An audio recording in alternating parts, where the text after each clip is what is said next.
देश का प्रधानमंत्री गैस के संकट के इस समय में किस गुफा में छुपा हुआ है? पहले उसको निकाल के लाइए। पहले उसको निकाल के लाइए। प्रधानमंत्री किस गुफा में छुपा हुआ है?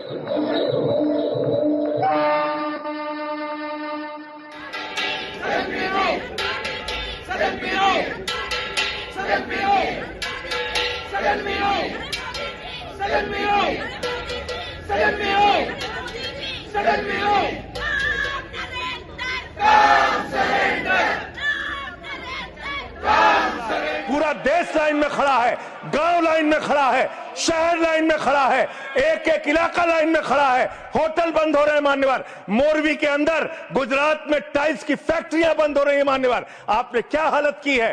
देश का प्रधानमंत्री गैस के संकट के इस समय में किस गुफा में छुपा हुआ है? पहले उसको निकाल के लाइए। पहले उसको निकाल के लाइए। प्रधानमंत्री किस गुफा में छुपे हुए हैं? प्रधानमंत्री के बारे में आप हमारे ऊपर टिप्पणी कर रहे हैं। का प्रयोग नहीं करेंगे। आप हमारे ऊपर टिप्पणी कर रहे हैं। ये आप हमारे ऊपर टिप्पणी कर रहे हैं। पूरा देश गैस की लाइनों में खड़ा है। यहाँ पर प्रधानमंत्री गुफा में छिपे हुए हैं। प्रधानमंत्री को निकाल के लाइए। प्रधानमंत्री को निकाल के लाइए। मुद्दों पर बात नहीं करेंगे मान्यवर।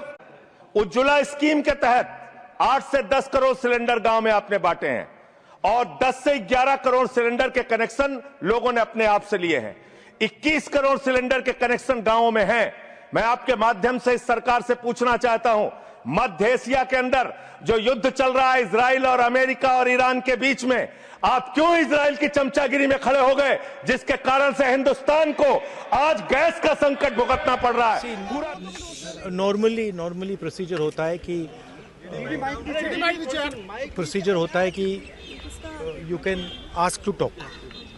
तो I had asked to be allowed to make a statement कि मैं स्टेटमेंट जो देश में सिचुएशन है, एलपीजी की, गैस की, जो तेल की सिचुएशन है, और ये अभी शुरुआत है, तो इसके बारे में मैं बोलना चाह रहा था।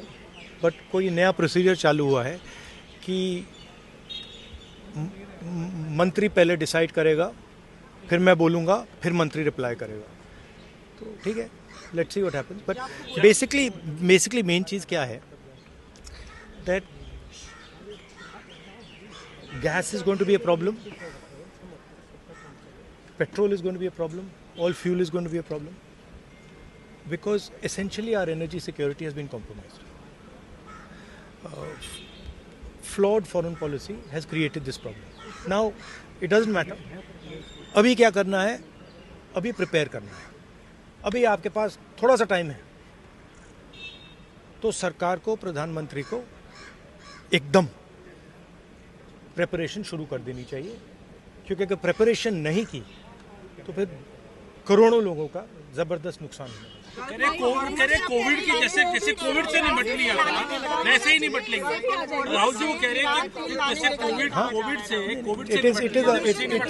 it's a much bigger issue. It's a much bigger issue than oil is being allowed, oil is not being allowed.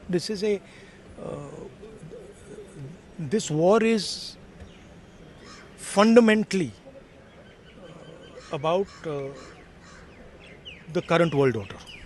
Right? This is a much bigger thing than Iran is allowing us to allow fuel, not allow fuel.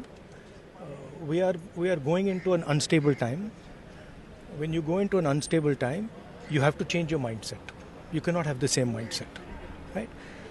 So what I'm suggesting to the government is that they now start to think deeply about what are the possibilities and what do we have to do to make sure that हमारे लोगों को नुकसान ना हो.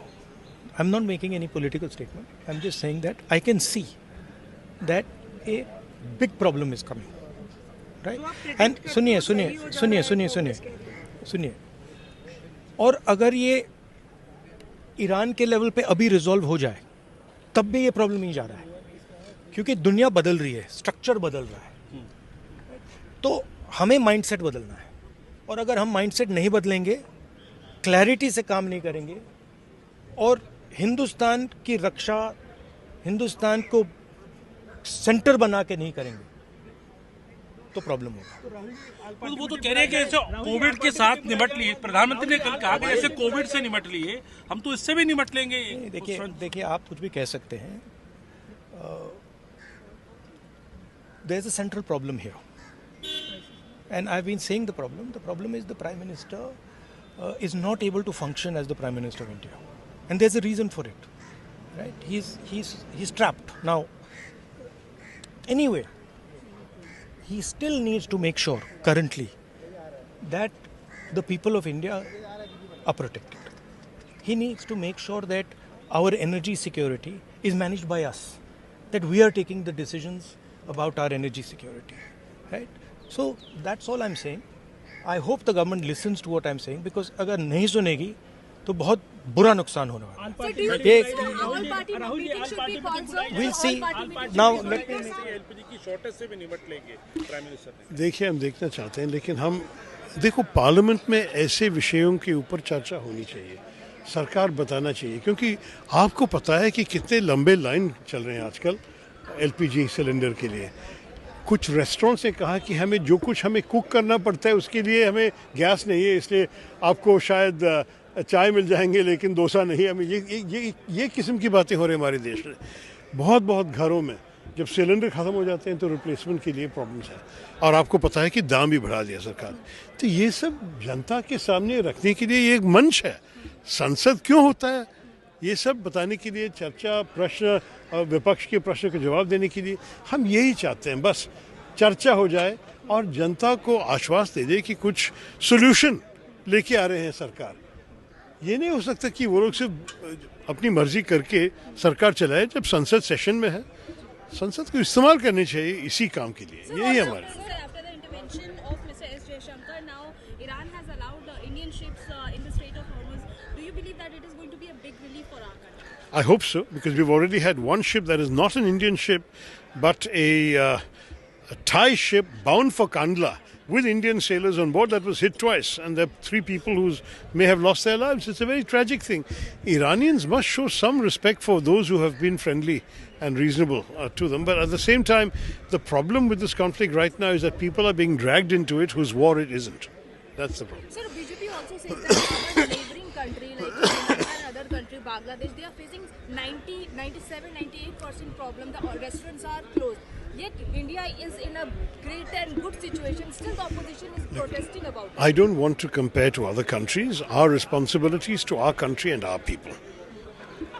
Let me also say one brief word about this tragic attack on, fortunately not tragic, but near tragic attack on Farooq Abdullah.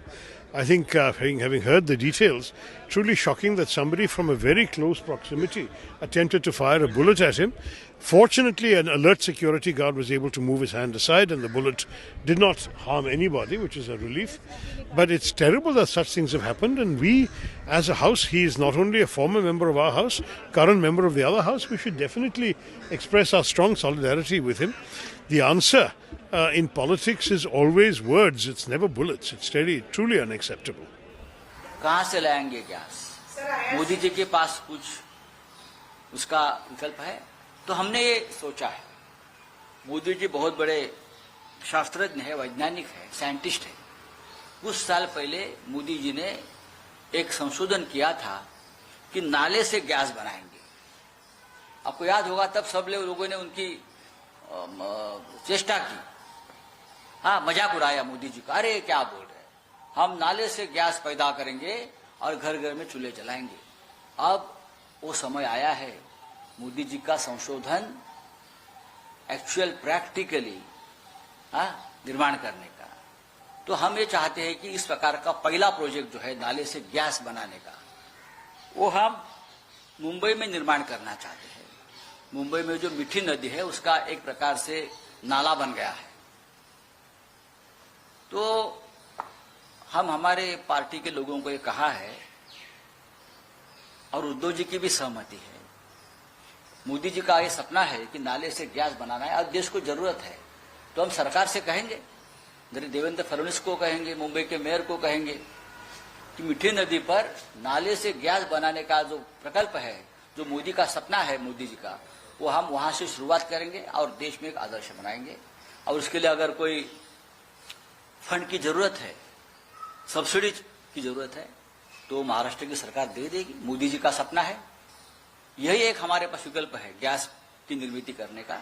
और मैं मोदी जी का आभारी हूं, इतना बड़ा संशोधन किया है और इस युद्ध में